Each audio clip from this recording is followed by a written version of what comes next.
Hello, this is Pastor Deborah, and we are here once again on a live radio show of Blog Talk Radio for the National Association of Adult Survivors of Child Abuse, NAASCA. I am Pastor Deborah of Agape Love Ministries and the YouTube channel called The Hidden Kingdoms. I'm going to be talking about more of the topic of the curses of abuse in this live radio blog talk show for you. I'm going to be talking about this time the curse of bondage. Think of a curse as a strongman and having many different fruits and areas that it is bringing into our lives. So the curse of bondage, I'm going to go through it. And then we're going to talk about the bondage of fear and how these curses affect us, even as adults.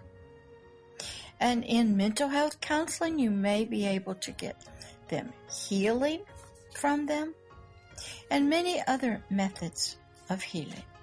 Sometimes you have to use natural methods, mental health methods, biological methods, and spiritual care methods. And we're going to talk about these two areas that are very prominent in an adult survivor of child abuse, child trauma, child neglect and rejection. So you are welcome to listen to the Blog Talk Radio show here with me, Pastor Deborah Schleich. They seem to have difficulties saying my name correctly, so I wanted you to hear it. Schleich. Yeah, it's German, and I'm probably not saying it correct. This was recorded live on my phone on Thursday, June the 6th, 2024. I hope you enjoy the video and that you learn much that may be affecting your life, in your biological body, in your soul with its subconscious and unconscious, the biological brain, sort of the hidden man that you are, and that eternal part of you, the forever person. All three areas of us are affected. We're a 3-in-1 being. We have a dirt body, we have a soul, a mind, and we have an eternal spirit. I call it the forever person. And all three areas of us need healing, deliverance, and help. So in this week's live radio show, we're going to be talking about these two curses of abuse that come in through trauma and abuse to children, infants, young teens, young adults, and they leave these effects in our life that can remain with us for all of our lives and affect us in our relationships and our families. So I hope that you will listen, take notes, be a student, a disciple of me, Pastor Deborah, a global master teacher of deep spiritual and emotional things in our lives. So you listen to the NAASCA, the National Association of Adult Survivors of Child Abuse, Blog Talk Radio show here on this video. And I'll see you again maybe in a week for another topic about the curses of abuse. All right. I'll see you in just a few minutes. Blog Talk Radio.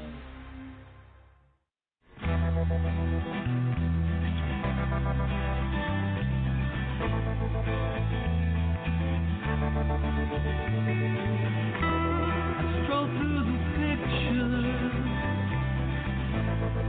what I've left behind. Here once again.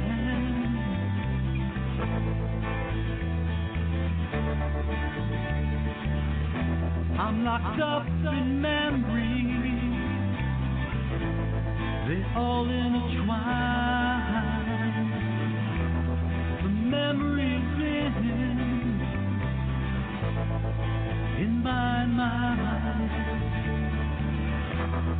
I know tomorrow, 'cause that dawn will come. You will never know just what you have done.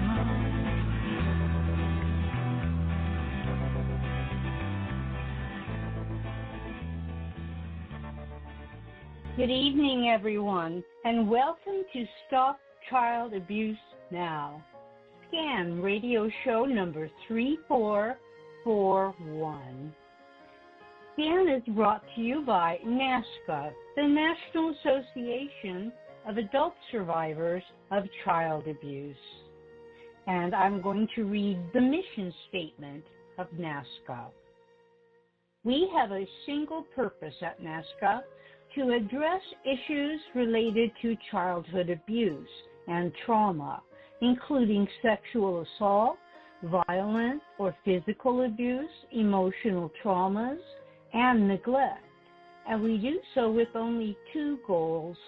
One, educating the public, especially as related to helping society get over its taboo of discussing childhood sexual abuse, CSA. Presenting facts showing child abuse to be a pandemic, worldwide problem that affects everyone. 2, offering hope and healing through numerous paths, providing many services to adult survivors of child abuse and information for anyone interested in the many issues involving prevention, intervention, and recovery. Tonight's radio show is a Q&A call-in discussion with a survivor professional using an open mic forum. We feature a survivor professional co-host who will field topics brought to the episode by you, the listener. Tonight, the special co-host is Pastor Deborah Schley, who grew up all over the world in a military family where her mother was mentally ill.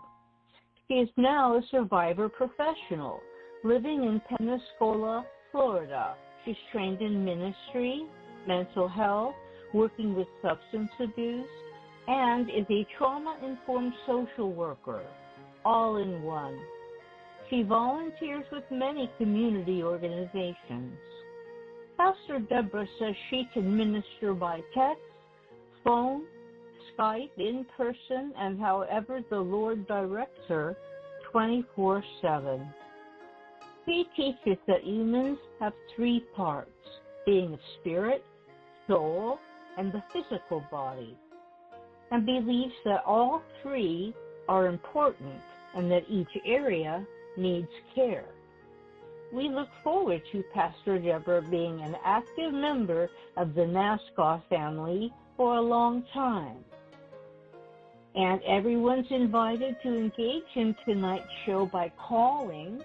Sip of water. Please call us at 646-595-2118. That's 646-595-2118. And when you call in, you can ask questions or make comments or tell a little bit of your own story. We'd love to hear from you. Please do call. And now I'm going to turn it over to Pastor Deborah. Hello, Miss Annie. There you are. Here I am. I hear you. Is there anybody on the line? Yes, I think Philip. Let me open the mic. Hello, Is guys. that Hello, you, ladies. Philip? Yes, Hi. ma'am. Philip. Hey. Hello. Hello, Philip. Hello, Pastor Deborah. How are you, ma'am? I'm doing all right. I'm going to talk about a couple more courses tonight. 2 different ones. So I'll kind of get started. All right? When somebody has been sexually, physically, verbally abused, neglected, rejected as a child, traumatized in any way, which we learned in trauma-informed care, like a parent dying, something like that, or some other kinds of trauma, a curse can come in, and one that we're going to talk about tonight called the curse of bondage. And then we're going to talk about the curse of fear a little bit deeper. And I had to learn this. I didn't learn it in mental health counseling. I had to learn it in spiritual care work inside the church. Now, a lot of people don't believe in this, but I saw it firsthand. And in mental health counseling, the mental health counselors know that if you've been abused, if you even admit it, a lot of people can't and won't, that they're in some type of bondage to the past, like in post-traumatic stress disorder, and flashbacks will come up, and they might have nightmares and things like that. And usually what they do is they try to find out, if they don't know the source of that trauma, they might hypnotize you or do imagery work trying to figure out what is the source of, we'll say, the nightmares or this trauma that keeps coming up. And then they will try to teach you some skills so when it does happen, how to maybe ground yourself and maybe speak to yourself, or maybe they'll get you on some medication so it won't be so intense. And they don't, as I think I've told before in mental health counseling, you never really heard the word curse or how this was passed on, say maybe from your parents. They don't talk about soul ties. We do hear in mental health counseling genetics. Well, you know, your father was like this, your grandfather was like this. And so sometimes in mental health counseling, because they believe in biological diseases, some of these things are behaviors, believe it or not, our thoughts, our desires, why we do such evil things. That word's not used in mental health counseling. But unnatural things, some people in mental health and psychiatry believe this could be genetically transferred somehow through genes or something. And because they look at, this from a genetic and a gene sort of outlook. And, of course, they do know when you're traumatized, they know what chemicals go off in your brain. They know what the pituitary gland is doing. They know what the hypothalamus is doing. Neuropsychologists' brain, they have looked at it under all kinds of activities. They've done a lot of research trying to find out to see what thoughts look like. They might sit you with all kind of wires. They did this a lot in psychology. And they'd flash different kinds of pictures in front of you, and they would record the responses of your brain.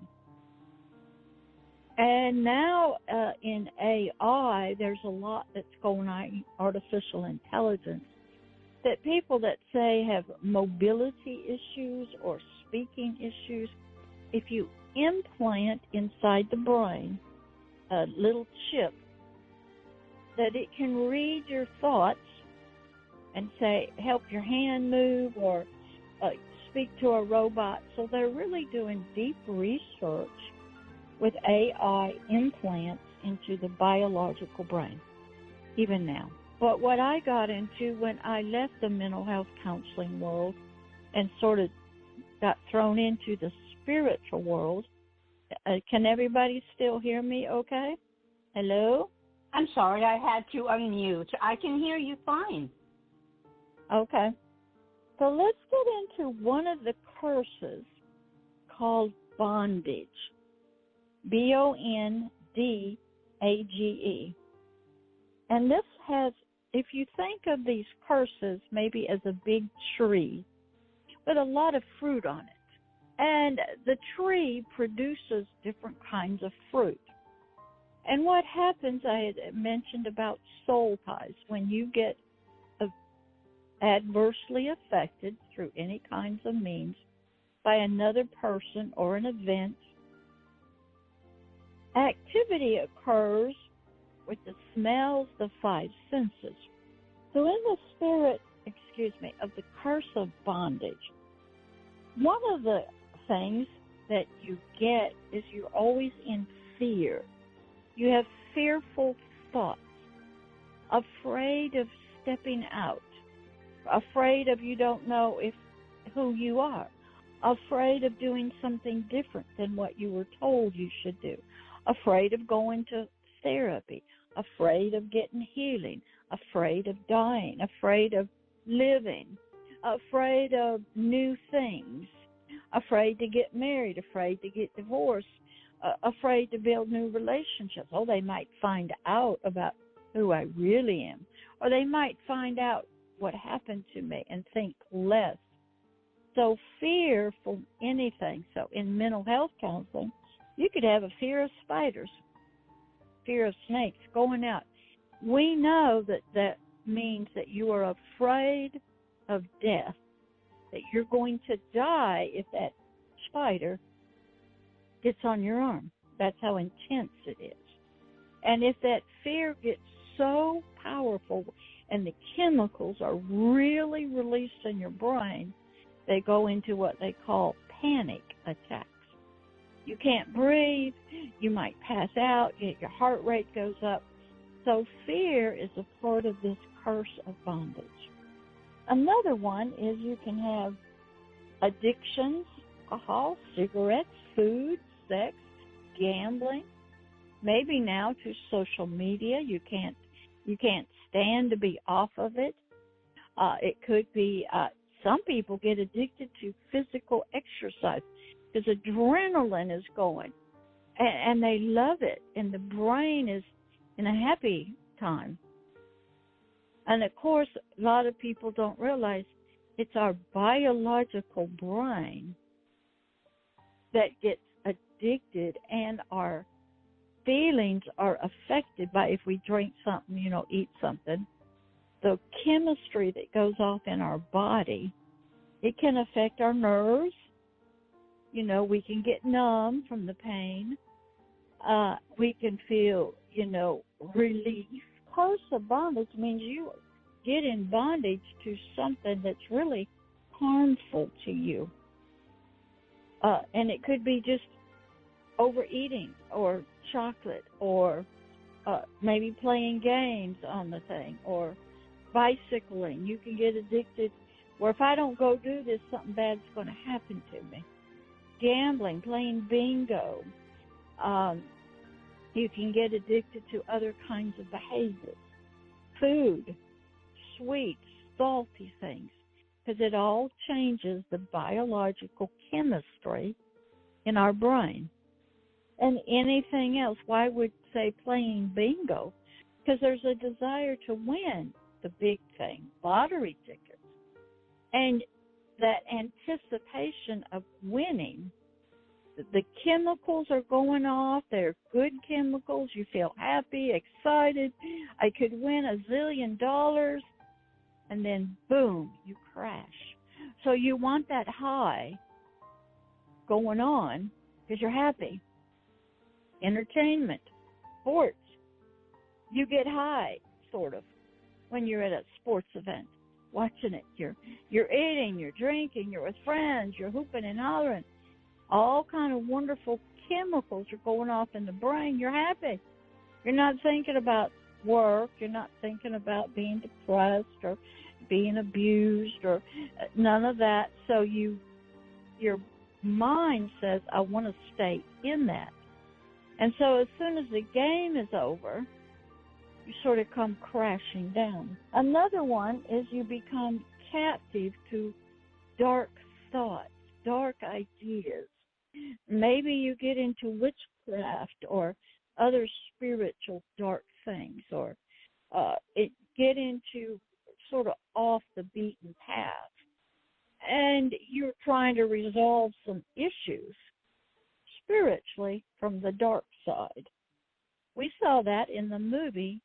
If you remember Star Wars, I don't know which of the Jedi it was, Darth Vader, who he had to leave his mom when he was a little kid because he had the little things in him.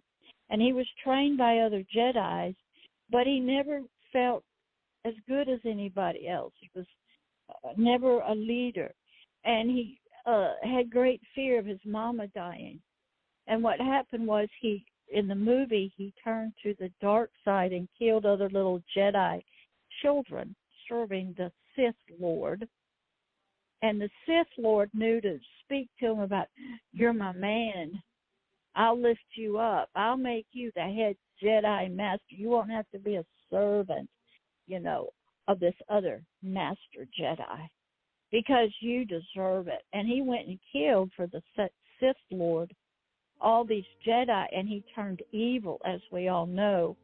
And then what happened? He had a fight with his master teacher around some volcano or fire, and his legs got cut off. He got burned, and the Sith Lord, who happened to be one of the emperors or rulers of the world, picked him up and he put him in all the Darth Vader stuff.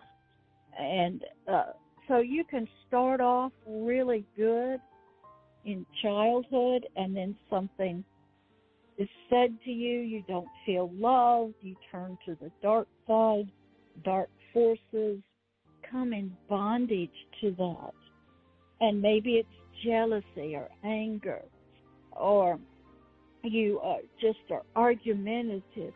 You're not a happy, pleasant person, and you're jealous of people, and you get in bondage to that. Maybe just yelling and screaming. You turn what we'd call to the dark side instead of to the good, loving, peaceful side. Another one, part of the curse of bondage, is that you become a servant, a slave of corruption. You might see that in politicians or judges or leaders, county commissioners, or just average people. They serve corruption. They're corrupt. They break the laws. They're unrighteous. Hey, I can do whatever I want to do because I don't live by your laws. And if I get caught, I lie, cheat, you turn to the gangster type of person, the mafias. We hear a lot about corrupt leaders, and they take money and bribes, and they don't live like the rest of us, so you become a servant of corruption, which means you violate the righteous laws of your country or the position you're in, or you steal from the company, or you cheat on your wife, or you cheat on your husband, or something like that. The next one is you get in bondage to compulsive sin. I mean, like you're always lying, never telling the truth. You're always stealing, making up untruths. Or you are just never truthful. And you do things you shouldn't do, but you do them anyway. And you become a servant, and then you cover your tracks, and you're dancing around so you don't get caught by the law or your friends or your family. So it's called having compulsive sin. You cannot stop. I mean, like playing bingo, gambling the lottery, it's not a sin. Okay? But telling lies is. Okay? You're speeding, you're drinking and driving. The law says don't drink and drive. Okay? You're stealing from the company, and you just do it. You're stealing from your parents, your family. You're just telling lies on everybody. You're covering up. So that's another part of this curse of bondage. And then you can be in bondage to sin. There's a compulsion to sin. It's like, I want to do right, but I never do right. I want to say the right things, but I don't. I want to help people, but I never do for the right reasons. But when you get in bondage to sin, it means you have no choice. You don't even think about it anymore. And what sin means is what the laws, will say, of the nation think, of what normal religion says is a sin, or unlawful, or unrighteous, or unmoral. And you have no, nothing. There's just no, You just don't have any thoughts about that you're doing something wrong. I'm going to get a call girl. I'm going to get a playboy. I'm going to have I'm going to buy a slave. There's nothing wrong with it. Now you have compulsive sin and you're in bondage. And what happens is these roots of this curse go deep into your soul and spirit and even into your physical body. So in mental health counseling, they know that, so they know they got to balance the chemicals out, maybe get you off drugs and alcohol, get you to stop gambling, get you to think about your behaviors. They might have you read some books. They got to get you off of drugs, and alcohol, and maybe in the rehab. And in spiritual care, we know that we have to speak to these things. We have to pull them up by their, we'll say, spiritual roots in your life. We know they have been came through words or actions planted in your soul and spirit like a seed, have grown up, got roots of bitterness in there. And we got to do some work. And how we would do it in spiritual care, we just spoke to each one. And we would say to the curse of addictions, we finally found you. Now we're going to pull you up by your roots. We're going to cut that tree down and pull all the seeds up out of the garden of your heart and mind. And we're going to cast you away. Okay, we used our words, we would use actions, and how the person would help us is we would ask them if they want to be clean, free, delivered, healed, and if they said yes, then they gave us permission to speak those words. And I'll be quiet, Annie, and see if you, Philip, have any comments or anything.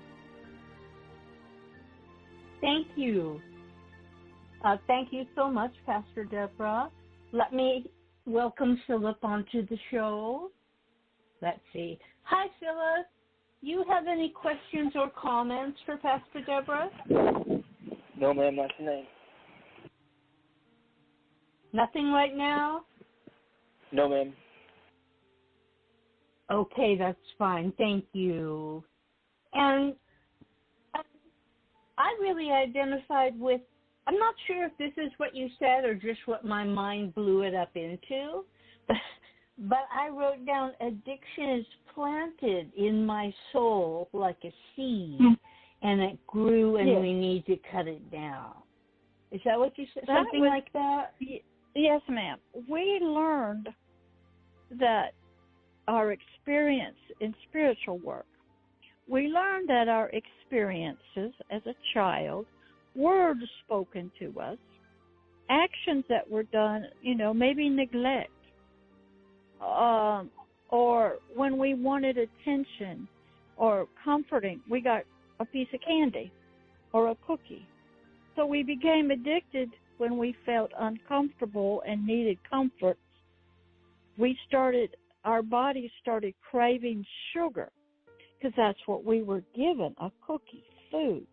And that would continue because the parents didn't want to take time to comfort us or talk to us or pick us up, but they would give us something to eat.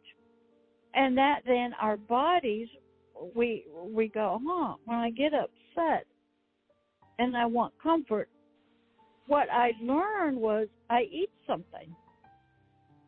All right, so what happens is the seed, is how we would understand it in spiritual care, of receiving a cookie sugar to comfort us was planted by our parents or friends, okay? We called them a seed because in spiritual care we had to study a lot about gardens, planting, growing, reaping, and how plants grew, and about soil and water and rocks. Okay, so we had to study farming, we had to study plants, we had to study trees and roots and fruits of a tree. We had to study how it all came about, which we didn't do that in mental health counseling. We heard genetics, learned behaviors, we learned trauma, but even in mental health counseling, they don't talk about the deep roots of something other than it might be genetic, that you have an addiction. I can tell you something how it would look like. If you had a father who was an alcoholic, and you as his daughter saw that, and you say, I'm never going to drink, okay? But when you got married, you started using a credit card and bought everything you could, spending. Because what you're trying to do, it doesn't matter what you're addicted to, you're trying to find pleasure, relief from something on the inside of you that's uncomfortable. And the body, when you drink alcohol or drugs, one, it affects the biological body, the nerves, the bloodstream, the heart, and it affects the brain. Drugs also. Now, if you go and say you are playing, we'll say credit card, you're a spender, just always buying. You're not drinking or eating anything, but the same chemicals are going off. Pleasure, happiness, dopamine's going off, adrenaline, it's all going off in the brain. And so you connect the activity, buying, with happiness, pleasure. So maybe you were sorrowful. And let's say you were unhappy, so you decide to eat some popcorn or have a bowl of ice cream. That biologically changes the chemicals in the brain and the body. And you feel better. So the seed is planted by our parents or our guardians, okay? And because we're trying to be comforted. But bondage, you can be in bondage to fears, bondage to music, kinds of things. It's a major thing. You're not free. You're held captive by something, whether it's an old habit that you have created. I was in bondage. I think Phillips heard us. I wanted comfort. My family was not nice. I sucked my thumb, even into elementary school. And I had a little satiny, I called it a feely, a little blanket. And I was comforting myself from the trauma in the family by sucking my thumb, which was a replacement for the breast of a mother. Okay? My body was craving that peace, that comfort. Now, as I got older, I had to have braces. My permanent teeth, were sticking out because I sucked my thumb. My family did not do alcohol or drugs, but I sucked my thumb. My dad would eat jelly beans, candy. My mother was a chain smoker. My brother was a chain smoker. I was allergic to the smoke from the cigarettes, sucked my thumb. Then I started seeking peace by solitude, by myself. I am more happy when nobody is in the house. And I either can just listen to peaceful, quiet music, read a book, sit in a chair by myself. Even now, when my husband is not here, the house feels spiritually different, peaceful, calm. So I'm seeking that a lot of times. And we're all seeking the same thing that we didn't get: affection, acceptance, love, comfort, companionship, that we needed even as an infant. We want have you ever watched an infant and a noise comes or mama yells? They startle and they shake because it's fearful.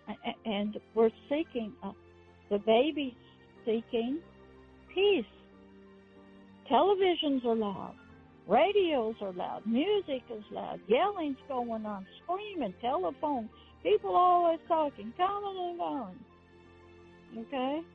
And the child has issues. And in spiritual care, we call it curses. In mental health, you call it mental health issues, diseases. And we are dealing with people in their soul, their thoughts, their feelings, their physical body, their addictions, dealing with their biological brain. Now, this is all if you have a brain tumor or brain concussions, which we learned if you watch the movie Concussion with Will Smith. When they discovered these football players, because the helmets weren't good, over the many years of hitting heads, the little blood vessels in the brain, deep in the brain, would break and bleed. And when they retired, they turned into some kind of animal, horrible person committing suicide. It started with the Pittsburgh Steelers, and the people didn't know what happened to them. And it took this mortician, who Will Smith played, who was talking to the dead body, saying, "Tell me what happened. Why did you become like this? You weren't like this." And he discovered that their brains had been hit constantly. The helmets were not that good, and they were getting blood vessels were broken. They had concussions. And sometimes, football players actually get knocked out. And so once that was discovered, excellent movie to watch, they changed the rules or the helmets for the football players. I think they changed the rules. They weren't supposed to hit head on anymore. They had to hit more with their shoulders or something. So you can have mental health looking issues by head injuries over many years. You can have, as we know, in war, bombs going off, gunfire happening, post-traumatic stress disorder. The human spirit, soul, and body was never intended to be a war machine and kill other humans. So what happens when you go into the military, you sort of create an identity of a killer, because you got to go free. We just saw in D-Day, you got to go free an entire continent. You're going to have to kill other human beings. And the human spirit and soul is really not created to do that. So it traumatizes the soul. It'll split off into a military soldier. Some can bury it deep, but others, they did such atrocities, and they saw things, bodies blown apart and burned, that they couldn't handle, so they have the post-traumatic stress, the nightmares, the terrors, and stuff like that, and they relive the event. So what happens in bondage, you're not free. You're held captive to something. And it could be many different things controlling you. Your spirit could be oppressed. Your soul could be in bondage. Caffeine, alcohol, drugs, overeating, sugar, salt. Social media now, they talk a lot about how social media, the likes, the music, the need to be on your phones and social media. And if you're not on it, you feel bad. They even had an experiment. Anderson Cooper did this years ago. He wanted to see if he unplugged himself from his phone, how would he feel? He didn't feel good because he felt disconnected, alone. He felt, I'm out of touch. I don't know what's happening. I can't talk. And so he had a great experiment that he did. And I had to study a lot of this, so I'll be quiet again, see if Annie, or if you want to give the phone number, and invite people, you go right ahead, okay? Absolutely. Please call us. Our phone number is 646-595-2119. And I'll answer the phone and let you in, and then you can ask questions of Pastor Deborah if you'd like, or make comments, or talk about your own experience. 646-595-2118. Okay. All right. The next curse is called the curse of fear. And it is, if you'll look at all of these as seeds to a fruit, that's a part of the bigger picture. We would call, in spiritual care, we would call the curse of fear like a strongman. And under him would be all of these different things that this strongman of fear or curse of fear had in it and would control. And we just knew that most people had it. So one of the areas was called fears and phobias. Okay? You could have a fear of dying, a fear of not being loved, a fear of not growing up, a fear of getting healed, a fear of leaving your family, a fear of having children, a fear of somebody finding out. And a phobia is a little stronger, more intense type of fear. And sometimes you're so afraid you will avoid certain people, situations, colors, music, and your life is built around avoiding the fears. This one lady, I'll explain it to you, she was a sister of a lady I was helping. She had been raped in her home, and she was a young, maybe teenager. And every time she got to cross a bridge, she'd panic, and she couldn't drive it. She was afraid she was going to die. So sometimes it manifests, is shown up in many other ways. I can't drive. I can't go to that event because something will happen. So a phobia is much more intense than just a fear. There is a what you'd call a normal fear.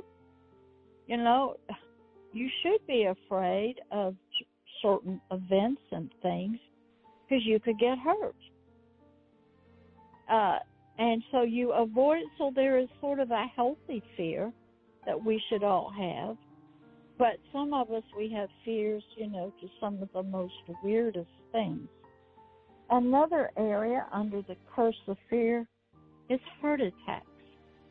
When fear is going on inside your thoughts, because we had to learn in spiritual work, as you think, there was a story, I'll tell it to you. There was a young lady who was caught in adultery with a man. This was in the Bible. And the friends or family brought the girl, not the man, to Jesus and asked her, she's guilty of adultery. What do you say? We caught her red-handed. That's interesting. Must have caught her when she was in bed. But the man's not guilty, but the female was. And they said, what do you say about this? And here's what he said. If you, men, even look at a woman with your eyes, and you lust in your heart, in your mind, after her, and you think about what you would want to do, and you got these images going off, you know, of being with her, but you never physically do it. You're just thinking. He said, in my mind, you've already done it. You've already done it. So we have a lot of thoughts. And those thoughts can be intense. They change our biological rhythm of our heart, our electrical system. Sometimes, you know, you get afraid, your heart starts beating fast. And if you don't have good health and your heart has issues, you can have a heart attack. Another way is you have a panic attack. Breathe. You can't take your breath. You know, you pass out. Another one that under the curse of fear is we have torment and horror. Torment means I feel like I'm being tortured, tormented, just by people, places, words. Somebody looks at me a strange way. That I'm feeling tormented. Okay, attacked, rejected, neglected. Nobody loves me. Any kind of torment. And horror means you might have some strange dreams. You got some evil things coming to you, Here, we would call it in mental health counseling, hearing voices, hallucinating. Okay? In spiritual care, we have a little different understanding about horror. So you can have a fear of horror, of darkness, maybe of skeletons or something. Another curse of fear is the fear of man. You're afraid of people. What are they going to do to me? I can't be alone. I can't go there. I can't go in that crowd. I'm in the grocery store and there's a certain person there. Maybe they remind me of my abuser. I got to go the other way on the aisle. I'm afraid to talk to the cashier. Always keep your eyes down. Keep your kind of a low voice. Sometimes girls will cover up their face with bangs and lower their head and so they won't be seen. Some overweight women do that purposely because that way you won't be attracted to them sexually, and they can not worry about the fear of man because they're way overweight, and they purposely do that because they go, if I'm unattractive, then you won't bother me, you won't abuse me. And so the fear of man will even say, if you're a female, say, well, maybe if I become a boy, they won't do this to me because I'm afraid. I'm afraid of men. I don't want them to touch me. I don't want to be around them. So maybe you become a lesbian. Okay? And sometimes if you're a boy, you become homosexual because the female, your mother, so fear of man. What are they going to do to me? They rejected me. They might hurt me. Pastor Deborah talked about the phobia of bridges, and that's a phobia that I suffered from. Hold on. I'm back. There you are, Pastor Deborah. Okay. Yeah, I don't know what happens, but the program, it happens, cuts me off, and I have to hang up, call back, and then the program unmutes me. It wasn't the bridge the lady was. The bridge represented, I am afraid I'm going to die if I drive across it. My brother used to panic. He would get up to a red light and forget which way to go, straight, turn left or turn right. And he would get so fearful, he would freeze and panic. Mm-hmm. And I've seen my mother get so fearful, she'll jump out of a moving car. Oh, my. Okay, I don't know why. She never talked. You'd get at a stop sign and she'd get out and run. Huh. Oh, gosh. And I lived with this, but I didn't understand it. And you still don't study a lot of this deeply in mental health counseling. You don't have a lot of classes. And what they do is after you get out, they go, oh, one of the treatment modalities is hypnotism. We go deep into your subconscious. We speak things to you. We try to change your thinking, get you to do, and then we awaken you, or we work with you with imagery, or we get some drugs to you, anti-anxiety medication. Anxiety means fear, okay?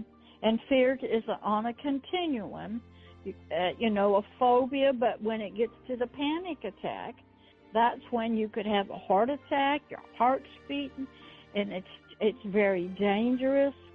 And then, you can be kicking and screaming and losing it. and you have to have people hold you down and, and give you a shot because you're so afraid.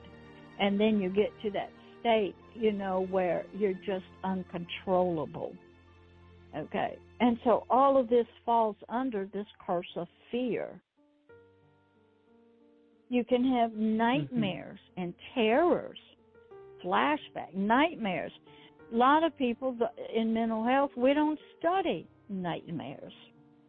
We hear about flashbacks, maybe with a military person who wakes up in the middle of the night sweating and screaming, and he's having a flashback to something. But nightmares, nobody really talks about nightmares. Not even a lot of clients want to talk about some of their dreams. Okay? But in mental health, you don't study dreaming and nightmares. You do in spiritual care.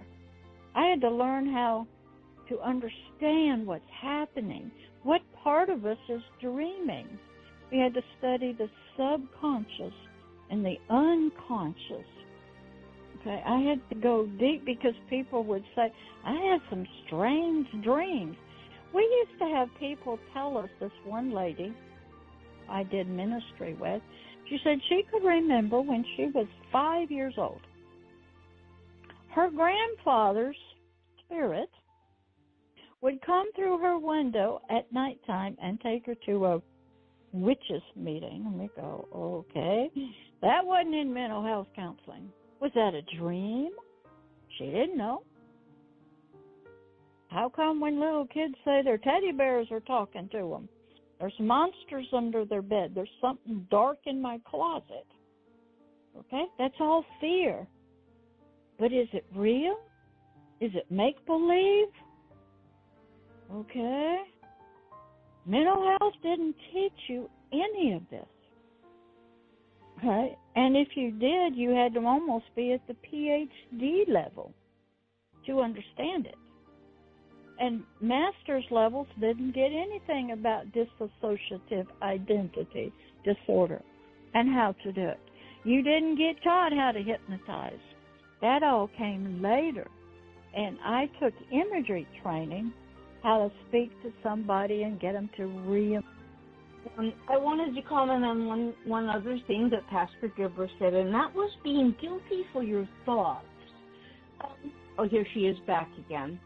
When I was a kid, I felt so guilty for thinking, because in grammar school they taught us it was a sin to think bad thoughts. They didn't really tell us what bad thoughts were. That's right. We weren't supposed to think them. That's right. Yep. And when you get in mental health counseling, they don't teach you what bad thoughts are. Because this is all in mental health. It's a disease. It's biological. Your chemistry in your brain is not balanced. And you need some talk therapy, maybe some hypnosis. And, I'll see you in 2 weeks or a month, and come back and we'll do 50 minutes and that'll be $180 if your insurance will pay. Times I only had 3 visits that a company would pay for their employees. That was it. That's all you got to help solve the problems. And most people's insurance, they don't pay the full amount.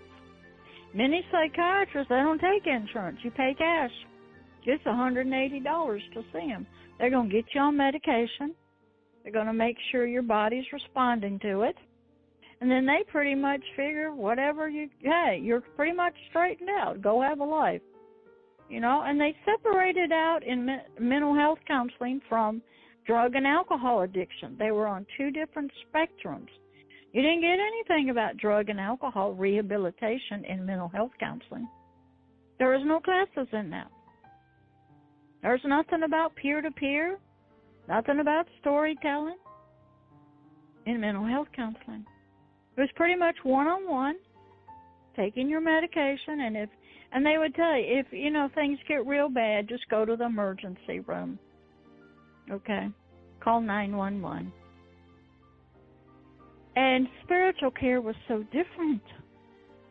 But I knew I had to understand both, so I'll stop and let you or Philip or anybody else make a comment. Okay, thank you. Let me open up Philip's line. Hey, Philip, there you are. Do you have a comment? No, ma'am. Okay, that's fine. Thank you. I have another comment, and that was, you talked about fear and fear. What are people around me going to do to me? And I remember being a young woman who was terrified of men because they were going to want to have sex with me. And it only occurs to me now that it was like, yeah, they wanted to basically rape, you know. That's what I was afraid of, that they were going to force me. That was my fear. And I remember that. I don't have that fear now, but I'm 67 now. All right. So you have the fear of nightmares and terrors. Terror is a little more intense than a nightmare. Would say a post-traumatic stress waking up might be more terrorizing to you than just a nightmare. There's all kinds of nightmares. You could believe you're having sex or being raped while you're sleeping. That wasn't talked about much, except, that's your soul trying to work out some issues, you know, that was about it. But that wasn't talked about. It meant what happened to you when you were sleeping, your dreams. Okay, it just wasn't there. In spiritual care, we had to study dreams and nightmares and panic attacks. And then another area of the curse of fear is just the fear of death. No matter what you did, what you said, you were going to die. Just, you know, and you're always on edge, jerking, and, you know, something happened unexpectedly. Somebody looked at you in Walmart, and you're going to die. You know, you're afraid to drive on the roads or go anywhere. So some people get isolated in their homes. Some people are afraid of certain foods because maybe that's all they had or they were poisoned with it. Another area is called untrusting and doubt. Untrusting person. And maybe the only thing you can trust is yourself to comfort you. Food, your thumb, alcohol, maybe a pet. Maybe you care for yourself. And what happens, I think I've told this before, I worked with some street kids up in New York City that went to the Trevor House. And the young gay boys, the young teenagers who were runaways, because a lot of children run away from their abusive families and they go live on the streets. They live in tunnels. They live in sewers. They live in caves. I worked with a group in Chicago that lived in an abandoned building. They're all runaways. This one group up in New York City, the wonderful little boys, they would care for themselves in this manner. They needed a place to sleep at night. So they would have what they called survival sex with a man or older just to get a bed, a room, a hotel for the night. And in their mind, they go, I am taking care of myself. Nobody else is. I'm loving myself. I'm caring for myself. I have a room. And I've had sex since I was a little boy. And this is the only thing I know what to do. And I can provide for myself by doing this because they disassociate, and I have a room for the night. And I am happy, content, because I have taken care of myself. So what happens with untrusting, the only person most of us can trust is ourselves. I trusted my thumb. okay, to comfort me. Some people trust I'll have some jelly beans. I'll smoke cigarettes. I will take care of myself any way that I've been taught or know how to do it. I will comfort my fear. I will get some comfort from food, alcohol. But I'm the one that's doing it, nobody else. So I don't trust anybody, just me. And maybe if I had a pet animal or a dog, nowadays we call them, I don't know, what do you call them, comfort animals or something? And then we always have emotional support. Emotional support animals. There it is. Then we always have doubt. Did I do the right thing? Am I going to be okay? Is this going to work? So there's always that doubt. Maybe nothing's going to change. I'm always going to be like this. My family's never going to change. So we live in doubt, and we live untrusting of everybody and everything. And all of those come under the curse of fear. And so we're a mess. When childhood sexual abuse, rejection, abandonment, you have a trauma in your family, a mother or parent died, you become an orphan, or maybe you become homeless, you live in a car, or you're on the streets, or maybe you run away from home. You wouldn't believe how many homeless kids there are. They've been sexually abused. And some of the girls, they don't want to be sold into human trafficking. Well, they run. And they end up on the streets as prostitutes. A lot of them will end up in Las Vegas in the strip clubs. A lot of them will end up in high-end call girls, if they're good looking. Some of them ended up in the Playboy Hugh Hefner magazine years ago. There's nothing wrong with that. Okay? Lust of the eyes was happening. So what happens is, some people, not that those girls like it, but they're trying to survive and live, have a shelter over, have food, okay, from whatever happened. So some of them are groomed to go into prostitution, high-end call girls that service, Arabs, people from all over the world. Some of them are sold into slavery. Some are sold into marriage. Okay? And it is a mess out there. So I'll be quiet again. It's 8 o'clock, and if you want to do the phone number, Annie, you can. Okay, thank you. I'll remind everyone in the audience that you're welcome to call. The phone number is 646-595-2118. That's 646-595-2118. And you can call in and ask questions and talk about the topic. Or you can just talk about whatever you need to talk about relating to child abuse.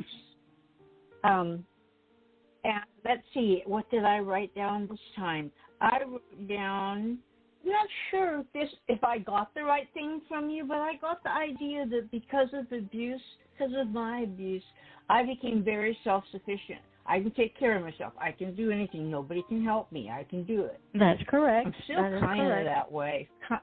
I kind of haven't outgrown that too much. But, yeah, nobody, don't you dare try to help me because I'll be offended. That's right. And because you don't trust anybody, and that's part of that curse of fear. You have no trust in anybody. And you're still alive, so you have survived, and you have taken care of yourself. Somehow, some way, you made it. And so you don't trust anybody. And so you'll take care of your own self. And, and abuse is very isolating. And the initial break from the family has occurred, and the support will say if it comes through a male, the initial break from the father has happened, the mother's not there, and you change. The chemicals that are set off change. Fear sets in, doubt sets in. But somehow, like you said, Annie, you took care of yourself. You survived. You may not know how you did it, but you made it.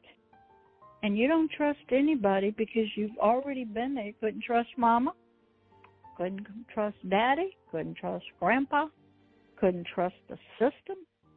They didn't stop it, couldn't trust the police, the family law. And I said, so you take care of your life yourself. So it's just another form of bondage, and it does get you through life, and but you never let your guard down, so to speak. And yeah. Okay, and it's a survival skill. It's something that, you get through, and you'll be friends with people, but you'll never trust them. And you're always looking over your shoulder, especially, if you're a female, always looking at every boy. You don't believe a thing they say. And if the abuse or the rejection came through mother, you ain't going to believe any women either. I never liked women. They were girls. They were always liars and petty. Give me the boys. At least they'll tell you, boy, you don't look good today. They were more truthful and than the girls were. You couldn't trust the girls. I couldn't. I didn't have any really girlfriends. So I was a sort of only child and isolated, and but me and books, and me and my thumb, me and my quiet time. And later on, I got into alcohol, when I got older, did some drugs, and, then you get back off, and when you get some healing, like I did, that all goes away.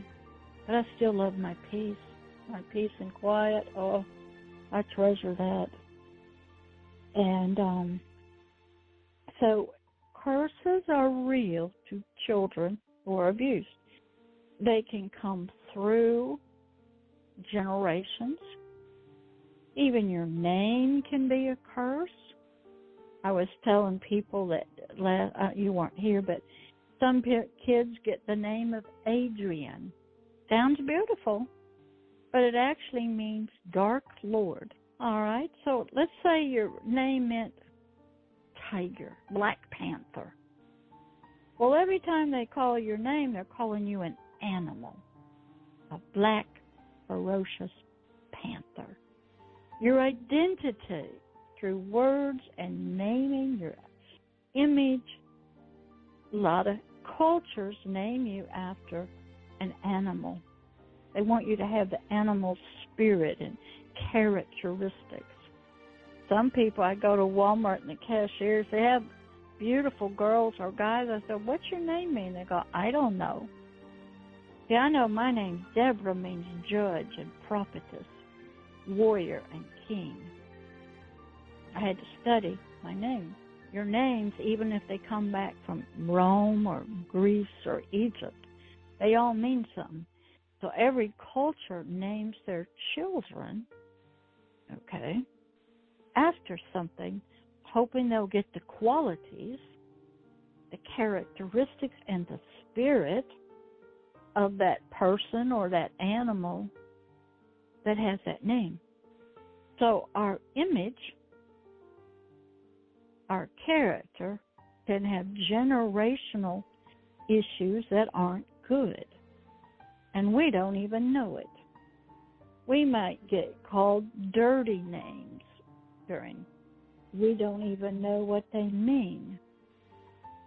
And, you might have, I can tell you, in that other life I had a neighbor.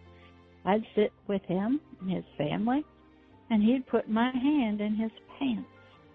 He was a married man with 4 kids. Now, what do you think I thought about that? My dad never did that. I never mentioned what the names of any of the body parts.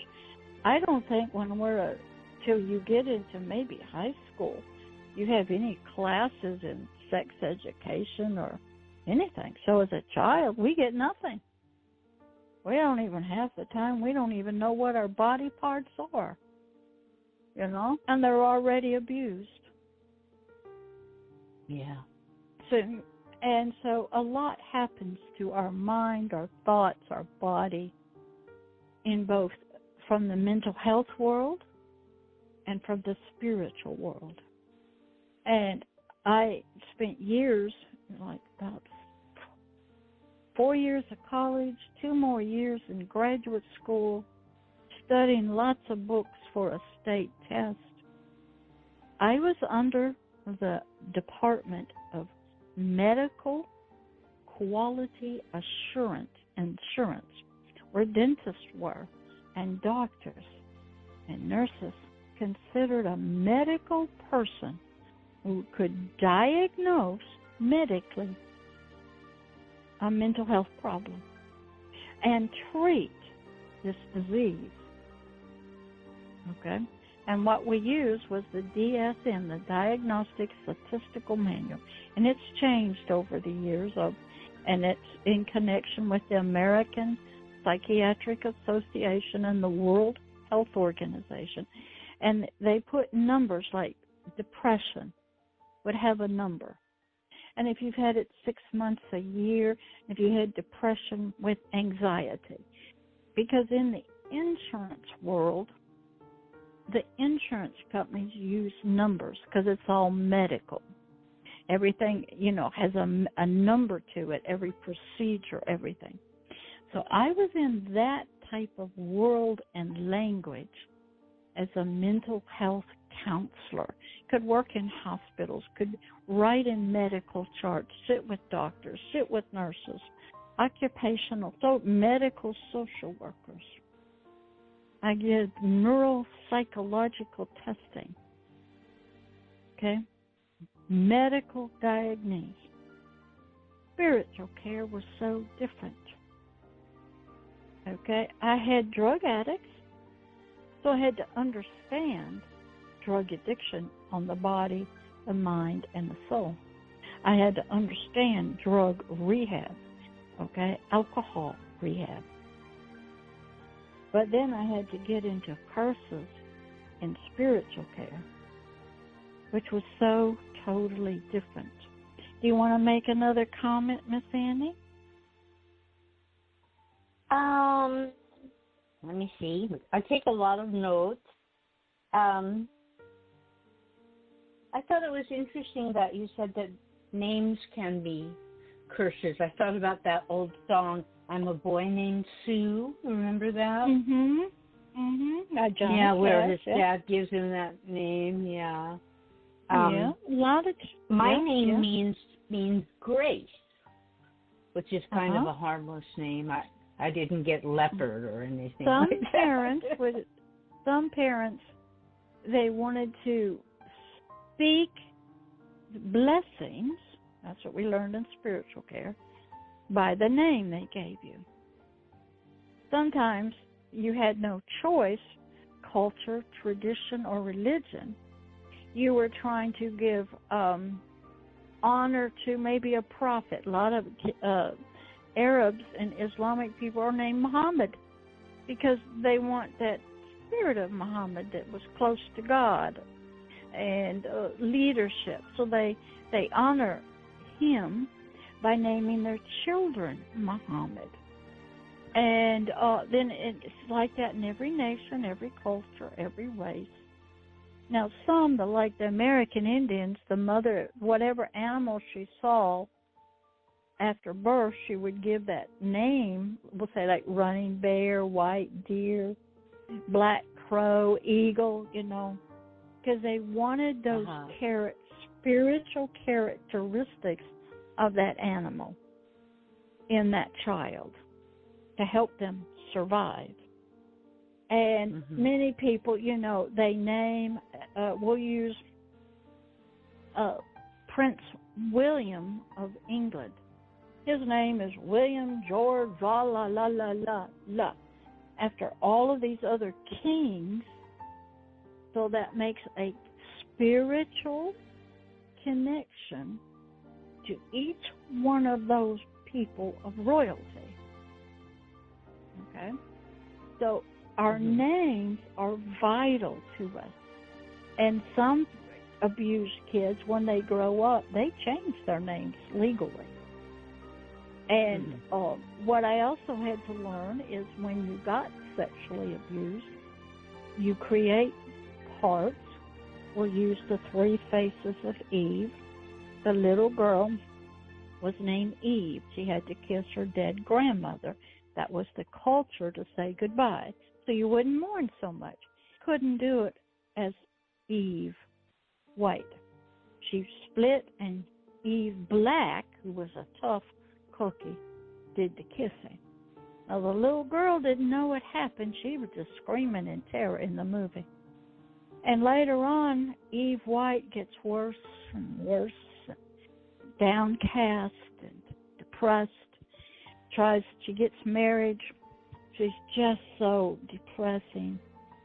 And what happens is Eve Black would come up and go out dancing and drinking, and she would laugh because she gave the headache and over to Eve White, and Eve White never knew that Eve Black would come up and go buy clothes and go dancing and drinking with men. Never knew it.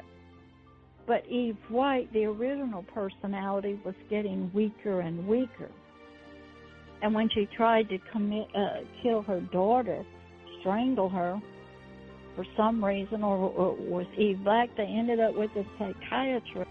Uh-oh, Pastor Deborah, are you gone? I think you're gone. Yes, she'll call back in. We have 15 minutes left in the show, so there's still plenty of time for you to call us. The phone number is 646-595-2118. And here's Pastor Deborah back again. See, you didn't have to unmute me. You didn't have to unmute me. The program does it itself. I don't know why it cuts me off, and then I hang up and call back, and then I hear unmute. So in the 3 faces of Eve, Eve Black came up. She'd get drunk, and she'd give the headache to Eve White. And when you saw the switching occur in the psychiatrist's office, it was powerful. And the psychiatrist, this was back in maybe the 50s, they had said they'd heard about this, they had it in books, they had never seen it in real life. True story. You can get on YouTube, and she's still out there. And what happened was it took real love of a man. What happened was Eve White said she needed to stay close to her psychiatrist. She gave her little girl to her parents. She got divorced from the man. He wasn't very good. She met another man who really loved her. He knew she had issues, and he stayed with her. And she developed a new personality called Jane, which was a sweet, loving lady.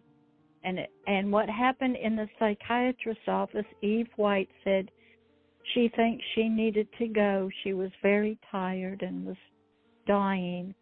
Eve Black gave her best dress to the psychiatrist and said she couldn't stay either, and they were both happy that Jane was going to stay. And so 2 personalities disappeared, sort of closed their eyes, and were gone. And Jane, this new personality that through love could arise, probably was supposed to maybe be who she was supposed to have always been before the split. And so people who've been abused need to watch these movies. She's on YouTube, The Real Her, and it's just tremendous how our mind and our spirit saves us from horrible events that we cannot handle in our minds or in our bodies, and how we manage to survive these events, and we don't die. Curses are real. They don't talk about it in mental health counseling. but I had to learn. And so tonight we talked about the curse of bondage and the curse of fear. And whenever I come on the next time, I'll talk about 2 more. And I had to study these, look them up, and read about them, and, watched a lot of movies about the different things, studied generational curses, study names, study ancestors and how they still influence us. One of the great movies that really shows that is the Black Panther. With Walt Disney did it. Oh, yeah. What happened was the young guy, he's dead now, he died of something. He was the Black Panther, but his ancestors, he would go out and they would be all Black Panthers in a tree, and he would be talking to them, and he was named after them, the Black Panther. And you learn about ancestors and puberty rights. And you learn, how about over in some African countries where they sew up the vagina of a woman, a young girl, so she can barely pee, so she won't have any kind of sex, so she will still be able to prove her virginity to get married. Called female genital mutilation. And what that is, they actually cut into the vagina to sever the part that they believe would give you pleasure, because they don't want the girls to have any kind of pleasure. And that's all custom. Yeah, those are lovely men, aren't they? Well, it's done by the females. Makes me so mad. But what it is, it's culture. It's ancestors, what they believe about sex, marriage, women, men. And the role of women, and in some cultures, the man can do anything he wants, but not the female. So sex and marriage are tremendous cultural, religious traditions, and they can bring curses, Look what's going on in Afghanistan, okay? The women have to be covered from head to toe. They can't go to school past the 6th grade. Okay? What kind of abuse is that? Yeah. Denying education. You can't go out in public. You can't do anything. Yeah, and the man, if I can't control the women, then I have no power. Okay, so there's so much. And if they can't control them, they just kill them and then be done with it. That's correct. And so there's a lot to learn about child abuse. Okay. That happens to both men and women, that comes from culture, ancestors. Okay. Some of it's done purposely to groom the child. Some of it's allowed by religion. We had here in America the FDLS, the Mormons out in Texas. They were having spiritual brides at 12 and 13 years old, marrying a 40, 50-year-old man. And they didn't marry him legally because they would have one wife, and then they'd have all these girls who were little, and they would get pregnant at 14, and they would claim all the government money for being a single mother. And the boys, the young boys, would be kicked out of the group, so the older men would get all the young women. And they could have as many wives as they want to, and they'd marry them as young as 13 and 14. Okay, that's culture and religion doing that. Yeah. Okay. And there are still some states that you can marry people under 18. In some states. Yeah, but say there's like you can marry legal. A girl who's 14. Well, if you have a spiritual wife, you can go through a ceremony, put a ring on, but there's no legal document that you're legally married, and it's a spiritual marriage. And that's what they were doing. Okay? There's all kinds of things that the people, when the men want to get around it, and the women, they have no choice. So sexual abuse is carried on in many different cultures, sanctioned by religion, traditions, and ancestors. There's genital mutilation, all kinds of things that go on that you would consider child abuse. What about if you just neglect and don't feed the baby right? Or if you fed the baby just sugar, sugar, sugar, sugar. And do you know what they used to do with us? They'd put alcohol in our baby bottle so we'd sleep on it. That's right. My mother told me that. Yeah. So what happens is we get addicted. So we get addicted to alcohol as a baby. We don't get the breast. We don't get good milk from the breast. And then when we suck our thumbs, they put Tabasco on it. They take our pacifiers away. So our mouth is a big area where we get our comfort from because it's supposed to be at the mother's breast. But they take that away. Then they take the bottle away, and they start giving you cookies and crackers. And then if you suck your thumb, they'll put Tabasco on it because it looks bad. And then they'll take your pacifiers away. Then they'll take your blankets and your teddy bear. So what do? You try to comfort yourself, and as we talked about, you care for yourself the best way you know how.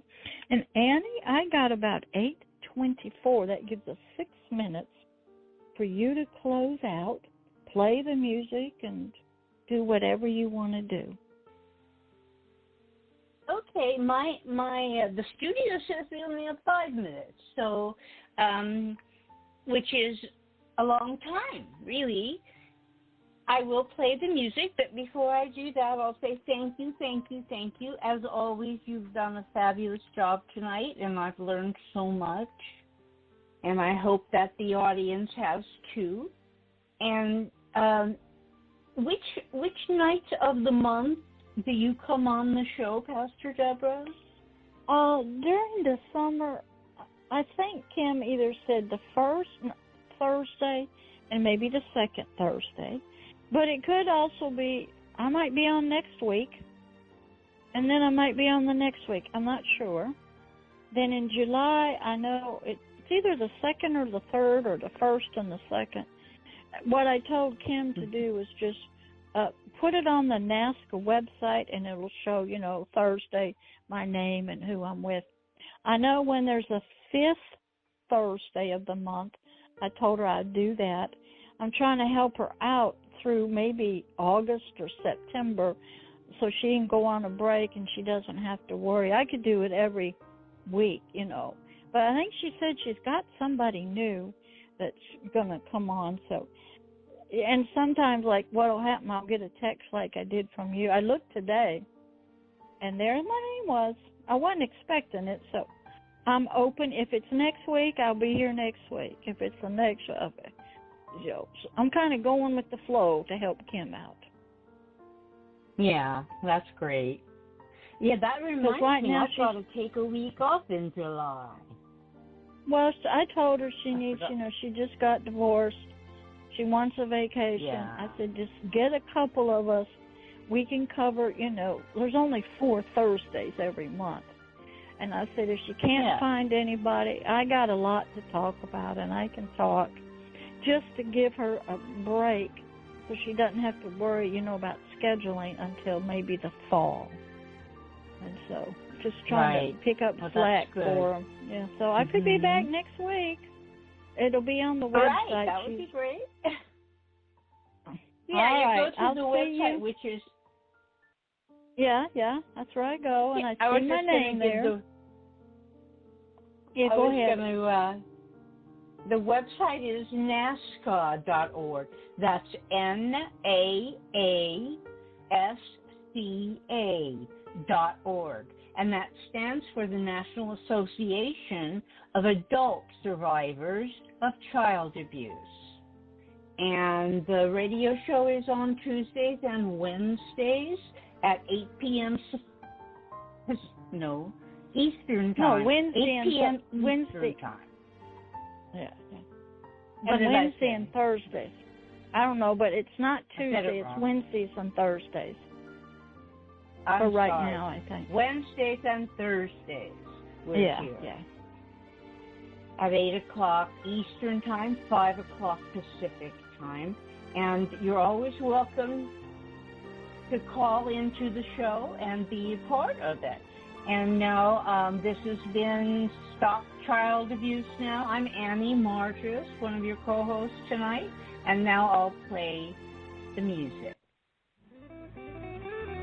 I'll know tomorrow, 'cause that dawn will come. You are forgotten after all that you've done. I know tomorrow, that dawn will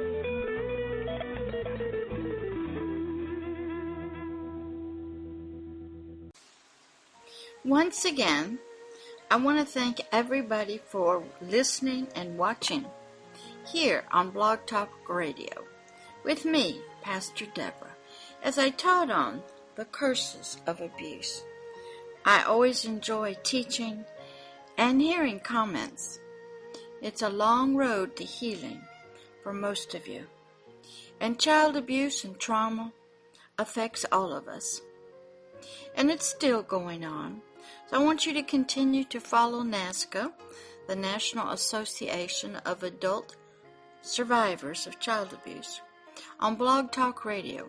And there's many other places that you can go and get healing. I am just one pastor, one minister, teaching and providing healing. So you be encouraged. There is hope for you. And what was meant for evil can be turned around for good. What has plagued your life in curses, you can turn your life around and become a blessing to others and be blessed yourself instead of cursed. All right, I may see you next week as another topic of curses of abuse here on live radio, Blog Talk Radio of the National Association of Adult Survivors of Child Abuse. This is Pastor Deborah. Bye-bye.